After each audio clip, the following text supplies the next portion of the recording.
উপস্থিত ভারপ্রাপ্ত শিক্ষক মহাশয় বিকাশবাবু, আমাদের সিনিয়র টিচার সুধাংশুবাবু এবং আমার সহকর্মীবৃন্দ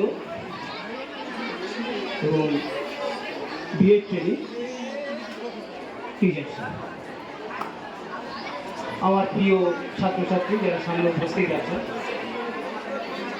আজকে সেই বিদায় দেওয়ার সময় তোমাদের তো পরীক্ষা সংক্রান্ত গুটিগত কথা আমি বলতে চাইছি। কিছুদিন পরেই তোমরা একটা বড় পরীক্ষায় যাবে।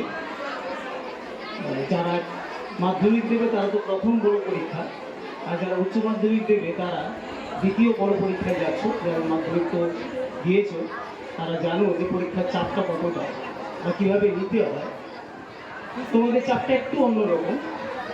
তোমাদের চাপটা ভালো কলেজে পড়া, তোমাদের চাপটা ভালো কেরিয়ার তৈরি করা।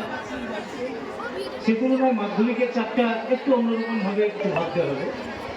যারা সবেমাত্র একটা বড় পরীক্ষা দিতে যাচ্ছে তাদের প্রথম টেনশন যে মার্কশিটটা আমাকে আরো ভালো করে করতে হবে। প্রথম যেহেতু বড় পরীক্ষা দিতে যাচ্ছি, ভয়টা তোমাদের অনেক বেশি, চাপটাও তোমাদের অন্যরকম। তো সেই দিক থেকে বলছি যে এই যে 3 ঘন্টা 15 মিনিট, সেই 3 ঘন্টা 15 মিনিট জীবনের একটা কঠিন সময় এবং সমগ্র একাগ্রতা যেন 3 ঘন্টা 15 মিনিটে তোমরা দেখাতে পারো, সেই চিন্তা ভাবনাটা তোমরা রাখবে। বাকি সময়টা কি করতে পেরেছো সেটা কেউ জানতে যাবে না, কিন্তু 3 ঘন্টা 15 মিনিটে তোমরা কতটা একমনীয় হয়ে কতটা মনোযোগ সহকারে পরীক্ষা দিতে পেরেছো, ওই 3 ঘন্টা 15 মিনিটে কিন্তু নিজেদেরকে লিখে দিতে হবে। সেই অনুযায়ী তোমার সার্টিফিকেট তৈরি হবে। কারণ ওইখানে তুমি ভালো না করতে পারলে যে সার্টিফিকেটটা তৈরি হবে তা সারা জীবন থেকে যাবে। সুতরাং সেই কথা মাথায় রেখে তোমরা কিন্তু পরীক্ষাটা সেভাবে দিয়ে দেবে। আর বিষয়বস্তু অবশ্যই ভালো স্বচ্ছ একটু জ্ঞান থাকতে হবে। বিষয়বস্তু প্রত্যেকটা জায়গায় একটু ভালোভাবে যেন লেখা হয়, কিন্তু নিজস্বতা থাকতে হবে, এটা প্রথম কথা বলি। তারপরে হলো যে পরীক্ষার খাতায় তোমাকে যেটা দেখেছি যে কত কাটাকুটি করো। যে কোনো পরীক্ষায় আমি এটা আগেও বলেছি, বারবার বলি পরীক্ষার খাতায় যে কাটাকুটিটা থাকবে না। কারণ কাটার দায়িত্ব হচ্ছে আমাদের, আমরা কাটবো। আমরা যারা পরীক্ষার খাতা দেখি, আমরা যারা পরীক্ষক হিসাবে থাকি, তাদের কাজটা হচ্ছে কাটা, তোমাদের কাজটা লেখা, তোমরা লিখবে। সুতরাং সেখানে ভুল হচ্ছে কি ঠিক হচ্ছে তোমরা কিন্তু সাময়িকভাবে প্রথমে মনে হবে ভুল হয়েছে, কিন্তু কে বলতে পারে যে ভুলটা তুমি ভেবেছো সেটা কিন্তু ঠিকই ছিল, তুমি যেটা করেছো সেটা কিন্তু ভুল হয়েছে। সুতরাং কাটার দরকার নেই, যা লেখা লিখেছো সেটা থাক, তাহলে সেইভাবে রেখে দাও, সেটা যেন থাকে। কাটা কিছু করবে না। বা প্রয়োজন হলে সেটা যদি তোমার মনে হয় যে লেখাটা ভুল ছিল, তা তুমি আবার সেটা করো, কিন্তু আগেরটা কেটে দেবে। তাতে কি হবে যে তুমি যেখানে কেটে দিয়েছো সেটা কিন্তু আর কোনো সুযোগ থাকছে না মাস্টারকে দেওয়ার, নম্বর দেওয়ার কোনো সুযোগ থাকছে না, বা তুমি রাখছো না সেই সুযোগটা। সুতরাং তুমি যাতে সুযোগটা রাখতে পারো সেই জিনিসটা মাথায়।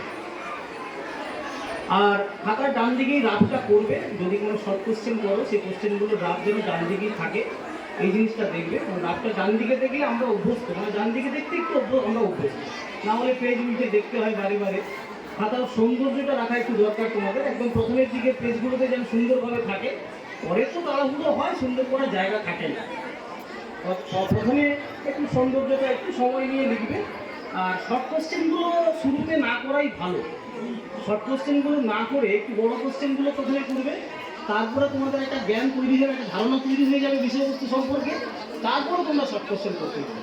কারণ শর্ট কোশ্চেন নম্বর কম থাকলে কি হবে, ধারণাটি কিন্তু অনেক ভালো থাকা দরকার, তবেই কিন্তু তোমরা শর্ট কোশ্চেনটা করতে পারবে। তো তাড়াহুড়ো করে শর্ট কোশ্চেন করতে যাবো না, ভুল হয়ে যাবে। তাতে একটু যার কনফিডেন্স আছে সেটা অন্য কথা, কিন্তু যার ক্ষেত্রে ভাবছো যে না একটু ডাউট আছে, একটু বড় কোশ্চেনগুলো করে নিই কাজে। যাই হোক, এই হলো পরীক্ষার কথাবার্তা, এগুলো একটু মেনে চলার চেষ্টা করবে। আর আশা করছি তোমরা ভালো পরীক্ষা দেবে। এবং টেস্টের পরে তো দীর্ঘদিন তোমাদের দেখানি, যারা কোচিং করেছো তাদের অন্য কথা, তাদেরকে কয়েকদিন দেখতে পেয়েছি বাড়তি। তো এরপরে তোমরা বিভিন্ন জায়গায় যাবে, কেউ স্কুলে ভর্তি হবে, কেউ অন্য স্কুলে যাবে। অন্তত আমাদের সম্মানটা দেখো যে তোমরা ভুবননগর হাই স্কুল থেকে যাচ্ছ বা গিয়ে অন্য কোথাও ভর্তি হয়েছো, এটা যেন আমাদের কাছে বা তোমরা যে ব্যবহারটা করবে তাদের জন্য আমাদের মাথাটা উঁচুই থাকে, কখনো তোমাদের জন্য আমাদের যেন মাথাটা নত না হয়, এইটা একটু চিন্তা ভাবনা করো। আমরা যেন দেখতে পাই যে ভুবনগর হাই স্কুলের ছাত্রছাত্রীরা বিভিন্ন জায়গায় প্রতিষ্ঠিত হয়েছে, সেটা আমাদের কাছে গর্বের। যাই হোক, এই বলে আমি আমার বক্তব্য শেষ করছি।